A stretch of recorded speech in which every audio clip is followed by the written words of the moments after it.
السلام علیکم عزیز طلبہ، میں ہوں آپ کا اردو ٹیچر راؤ وحید۔ بیٹا آج کا ہمارا ٹاپک ہے نظم لا الہ الا اللہ۔ ہم اس کے مشقی سوالات، ایم سی کیوز اور اشعار کی تشریح پڑھیں گے آج۔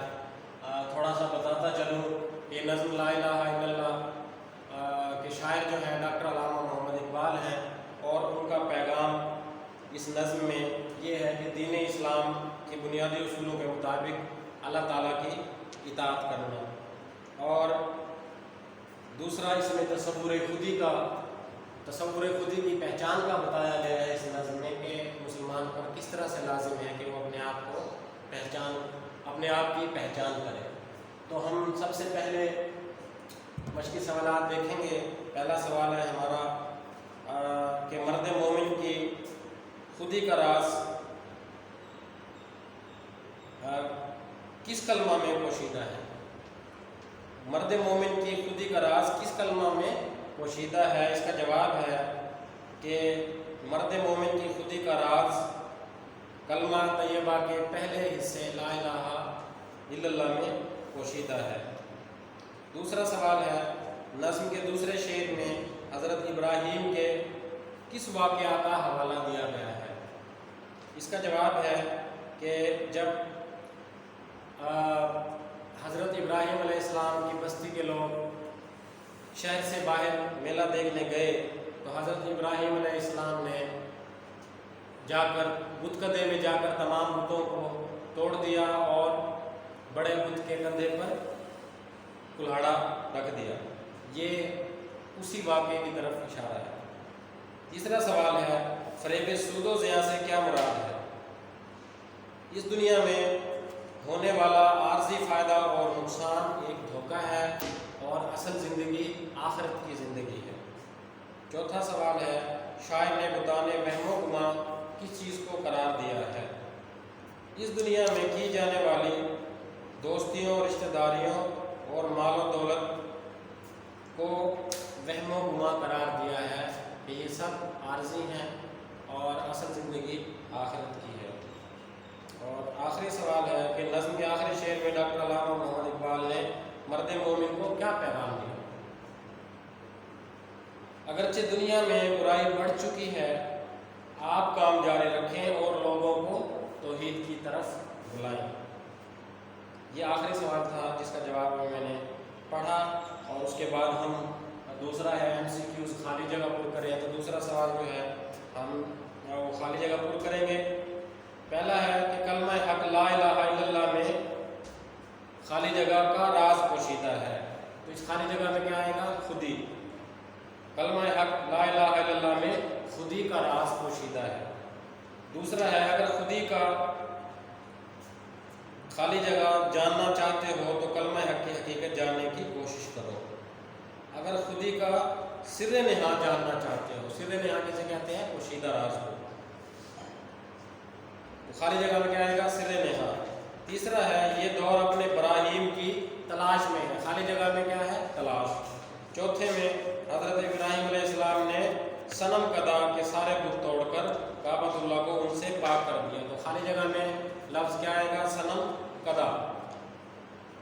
اس کے بعد سوال نمبر 4 ہے، چوتھا سوال ہے کہ مسلمان کے لیے خودی خالی جگہ ہے تو اس کی دھار کلمہ حق ہے۔ خالی جگہ میں کیا آئے گا؟ تیغ۔ مسلمان کے لیے خودی تیغ ہے تو اس کی دھار کلمہ حق ہے۔ چوتھا ہے ایک سچے مسلمان کے لیے حق کہنے کے لیے خالی جگہ فصل گل یا خزاں کی کوئی قید نہیں، تو خالی جگہ میں کیا آئے گا؟ فصل گل۔ اگلا ہے کلمہ حق پر ایمان ہر قسم کے وہم و گمان مٹا دیتا ہے، خالی جگہ میں وہم آئے گا۔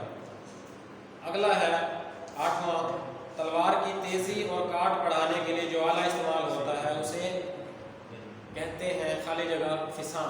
خالی جگہ میں کیا آئے گا؟ فساں، اسے فساں کہتے ہیں۔ 8واں دین اسلام 9واں سوال اور آخری ہے خالی جگہ کہ دین اسلام کی روح سے کلمہ حق کی طاقت زمان و مکان کی محتاج نہیں، تو خالی جگہ میں لفظ زمان آئے گا۔ اس کے بعد تیسرا سوال ہے الفاظ کے معنی ہیں، وہ ایک دفعہ آپ دیکھ لیجئے، اگرچہ پچھلے لیکچرز میں آپ کو جو ہے وہ لکھوایا گیا تھا۔ فریب کا معنی کیا ہے؟ دھوکہ. متاع دولت. فصل گل بہار کا موسم. زناری گلے میں دھاگا، گلے میں ڈالا ہوا دھاگا. تیغ تلوار. فساں تلوار کو تیز کرنے والا پتھر. سر نہاں پوشیدہ راز یا بھید. اگلا سوال ہے الفاظ کی جمع ہے، دیکھیں گے. دور ادوار. دور کی جمع ادوار. بت بتوں. سر اسرار. نغمہ نغمات. جماعت جماعتیں. بہار بہاروں. حکم احکام. اس کے بعد ہم سوال نمبر 6 دیکھیں گے. الفاظ کے متضاد ہیں. دنیا آخرت. غرور عاجزی. بہار خزاں. پابند آزاد. عقل مندی بیوقوفی. مقام لامکان. اور اس کے بعد سوال نمبر 7 دیکھیں گے، اس میں خالی جگہ پر کرنا ہے. الف کیا ہے؟ خودی ہے. تیغ فساں لا الہ الا اللہ. تو اس میں ہم تیغ کے آپشن کو ٹک کریں گے.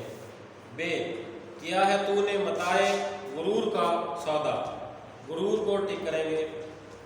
جیم بتان وہم و گما. لا الہ الا اللہ. گما کو ٹک کریں گے. دال یہ نغمہ فصل و گلو لالا کا نہیں پابند. خالی جگہ میں کیا آئے گا؟ پابند. پابند کو ٹک کریں گے. دال یہ نغمہ فصل گلو لالا کا نہیں پابند ہے، اگرچہ بت ہیں جماعت کی آستینوں میں. جماعت کو ٹک کریں گے. 7واں سوال تھا اور صفحہ نمبر 144 144. اس کے بعد 9واں سوال ہے ہم آواز الفاظ. ہم آواز الفاظ کسے کہتے ہیں؟ جن لفظوں کی آواز ایک جیسی ہو اور اس کو قافیہ کہتے ہیں. تو یہ چند دیے گئے ہیں لفظ نیچے، ہم ان کو ملائیں گے. ہم آواز لفظوں کو 2 پورشن ہیں، سطر الف ہے اور سطر بے ہے. تو ایک دوسرے میں ہم آواز لفظ آگے پیچھے دیے گئے ہیں، ان کو ہم نے ان کی ترتیب سے ان کی آواز کے مطابق ملانا ہے. تو پہلا کیا ہے؟ سودا. تو اس کو ہم ملائیں گے سطر بے میں پودا سے. سودا پودا دونوں ہم آواز ہیں. لالا حالا. غرور ضرور. اگر مگر. مال جال. زمان مکان. تو یہ بیٹا آپ کے ایم سی کیوز ہو گئے ہیں. اور اب ہم آتے ہیں سوال نمبر 4 ہے اشعار کی تشریح، اور ہوم ورک بھی ہے آپ کا یہاں پر. سوال نمبر 8 جو جملے ہیں وہ آپ نے لکھنا ہے نوٹ بک پر اور مجھے بھیجنا ہے لکھ کے.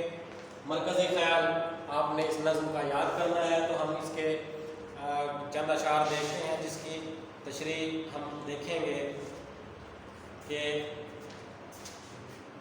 یہ نغمہ فصل گلو لالا کا نہیں پابند.